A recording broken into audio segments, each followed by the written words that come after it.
Hey Pokemon trainers and market manipulators, pump and dump groups are back at it again, and this time they're targeting specific artists. Now, this is nothing new to us, as we've seen it before with the likes of Kamiya, more recently Shinji Kanda, and now they are targeting Usman and 0313.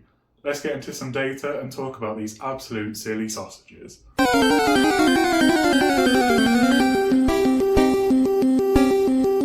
Now, when it comes to Kamiya, we remember the infamous example of the Drowsy illustration rare from Scarlet and Violet base. This card was pump and dumped so hard it left me numerous missed calls. This card surged up in price really rapidly, had huge amounts of buyouts, and has now plateaued around that $25 mark or £20, despite reaching the highs of £70 to £80 when people were going absolutely feral for it. Another Kamiya card that was targeted by pump and dumpers is actually the Galarian Slowking V from Chillin' Rain. Now, this card art is absolutely wild. I really enjoy it.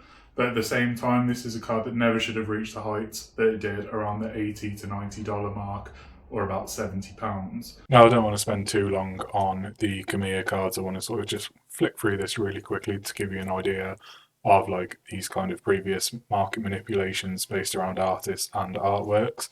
And then we'll get into the current sort of wave of fuckery. So as you can see, the Drowsy, it was a $6 card, so about like £4 for ages, and then in February it saw a shoot up to $83.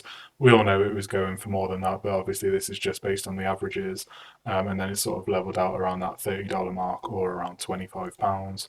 And again, when you go on eBay and look at recent sales, you can see £26 in the UK, 54 in the US, another 26 in the US, again English. So you can see that this was a very sort of flash in the pan sale for the card. And again, it's absolutely crazy what numbers this card was doing and how far it went. It's the same with the Galarian Slowking V from Chillin' Rain. Again, you can see that this one was a bit higher, so it was around the $25 originally.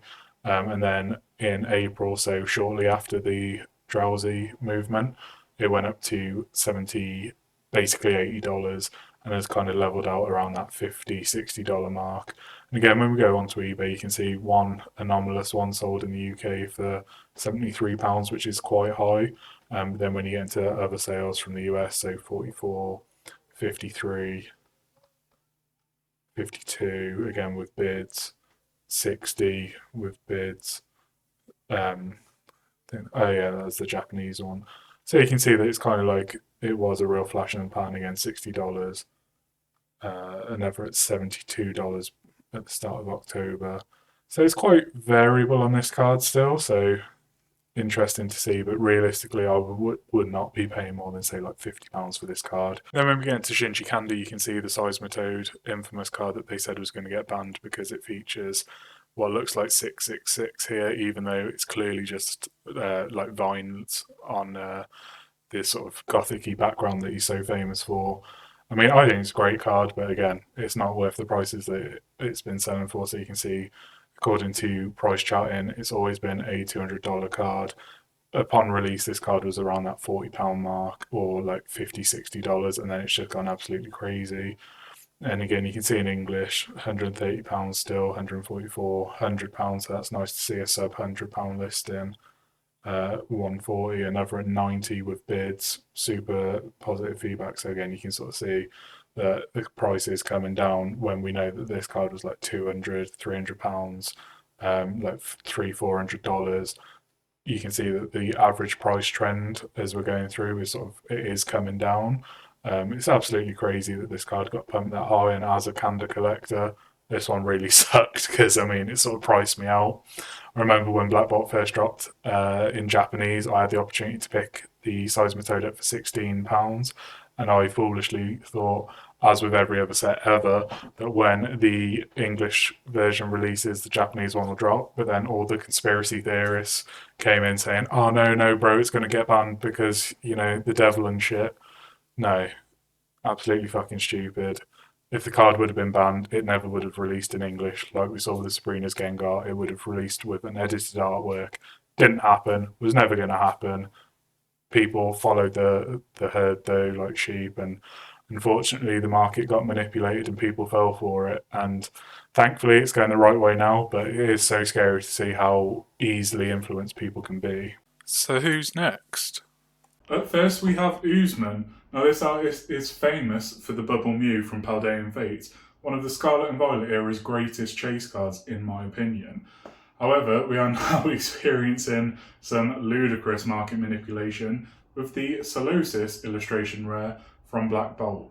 Now, this card is being dubbed the Bugger Mew. Let's get into the data behind the card. Again, this was illustrated by Usman, famous for the Bubble Mew. According to price charting, you can see that this card isn't going for like particularly high, but then when you look into the sale listings, you can see $61, $61, $68, $75.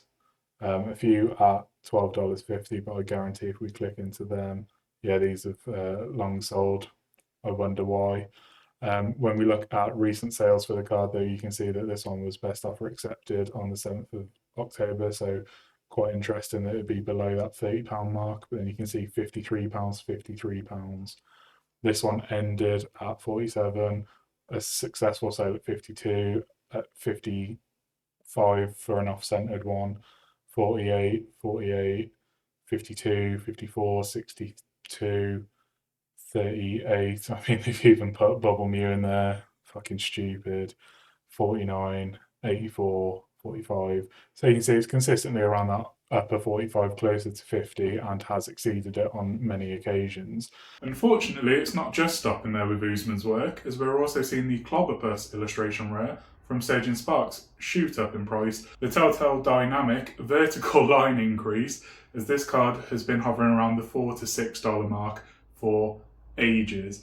And all of a sudden, because this artist has done the Bubble Mew from Paldean Fates, which has been out for ages, the Solosis and subsequently the Clobberpuss are now starting to see pricing improvements. Again, let's get into the data behind these cards, look at the last sales, and see what silly fuckery is happening now. And then what's also interesting is when you look at the Clobberpuss from Surging Sparks.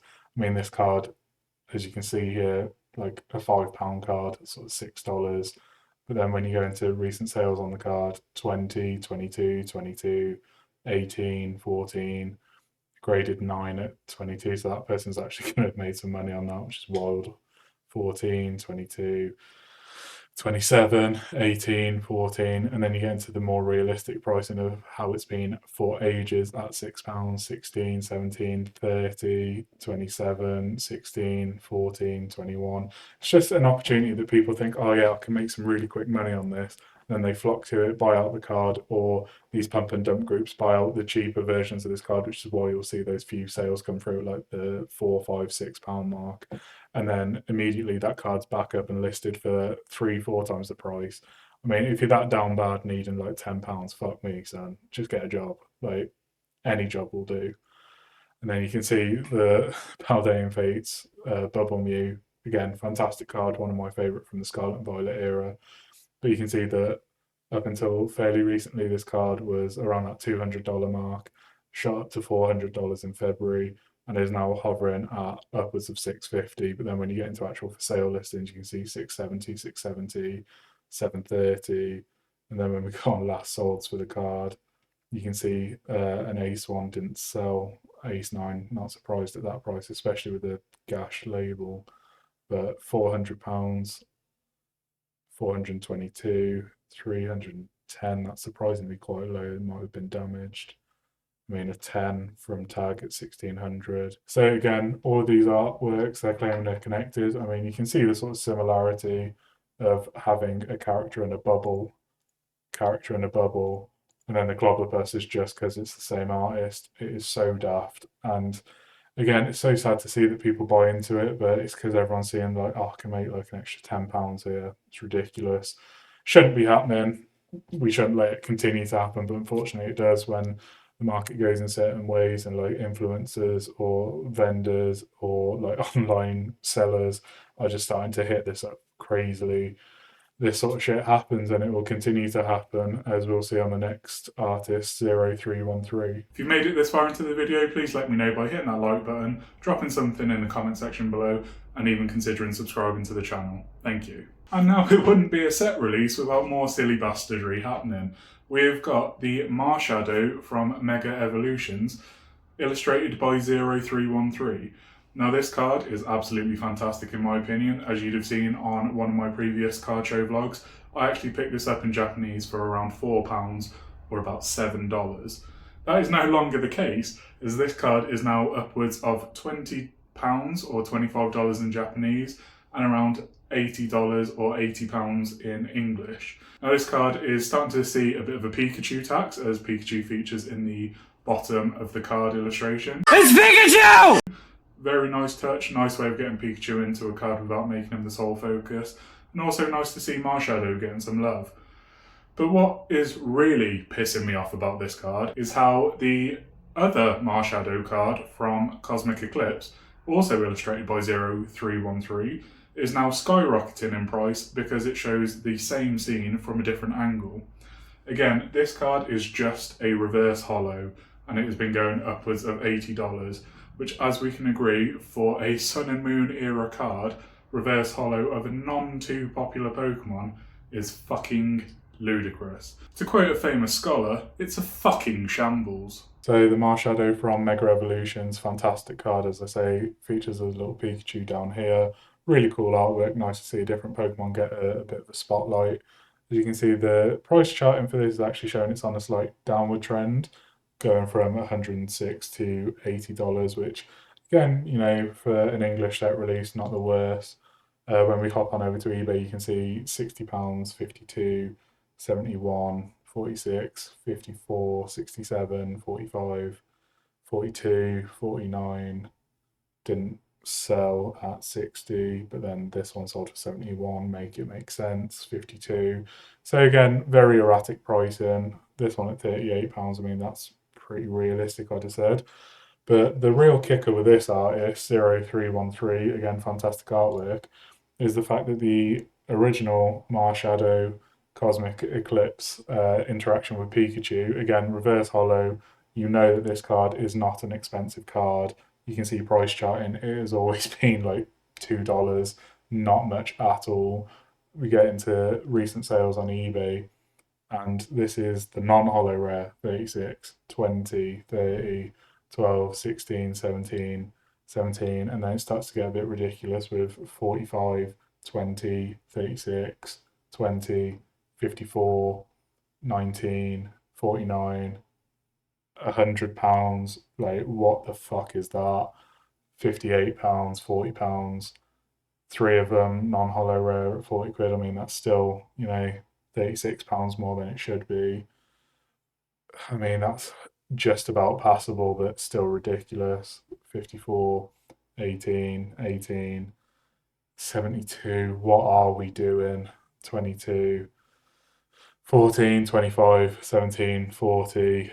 It's such a fucking joke. This is a Sun and Moon era card, so it's what, like 6, 7 years old maybe. A reverse holo, not the rarest thing in the world, or a non-holo rare, despite the rare being in the name. They're not valuable cards, and yet we're seeing some stupid numbers on this.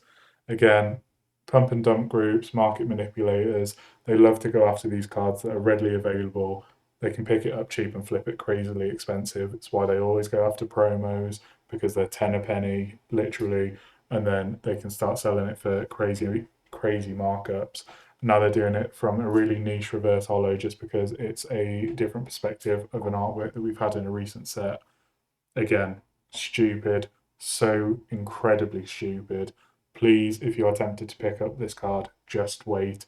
Do not pay these prices. It will fall, as all market manipulations do. Don't buy into hype. It is temporary, and you should never be paying £35 for a fucking Marshadow non-holo rare. It is beyond stupid. And there we have it. Let me know in the comments section what you think of this latest market manipulation trend we're seeing going after specific artists. If any have surprised you from this list, or there are any artworks or artists coming up in the future that you think could be a target for this. But for now, don't forget to like, comment, share and subscribe, and I'll see you guys on the next one. Pokey Strongman out.